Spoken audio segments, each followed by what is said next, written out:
Hello friends, welcome back to the new tutorial of the RxJS Operators in Angular 19. Those who haven't subscribed my channel yet, please do subscribe my channel. And if you like the video, please do like, share and comment on my video. Let's get started.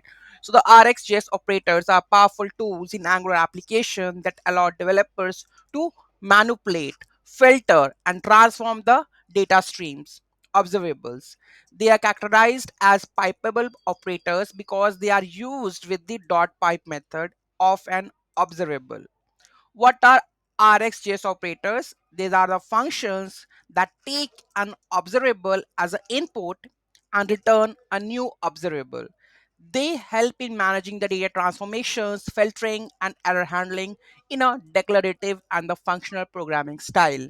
So some of the basic RxJS operators are, so first one, that is map.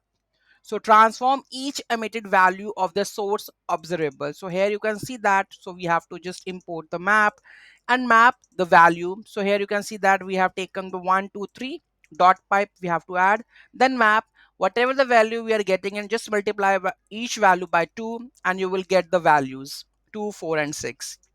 Next we have a filter. Filter values emitted by the source observable based on the condition. So here I'm just filtering. So suppose we have some data and I want to only emit the even numbers, so I'm going to use the filter, then I'm going to subscribe it. Okay, next, then we have a tab. If you want to perform a side effect for the each emission without changing the stream, in that case you can use case, log data or trigger external actions without altering the observable. So here you can see that we have Angular RxJS dot pipe tab value console dot log each value. Okay, so it logs the values, right? Because here you can see that we have added something like value.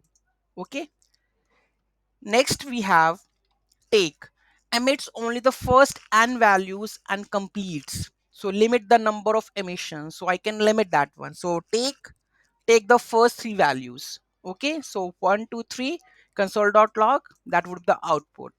Okay, next we have a merge map.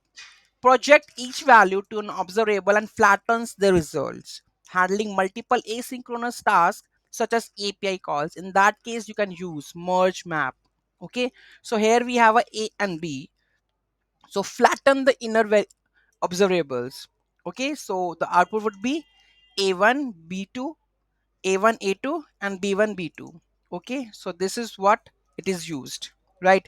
Then we have a catch error, handle the errors from the source observable, so provides a fallback logic in the case of the errors. Okay, catch error, right?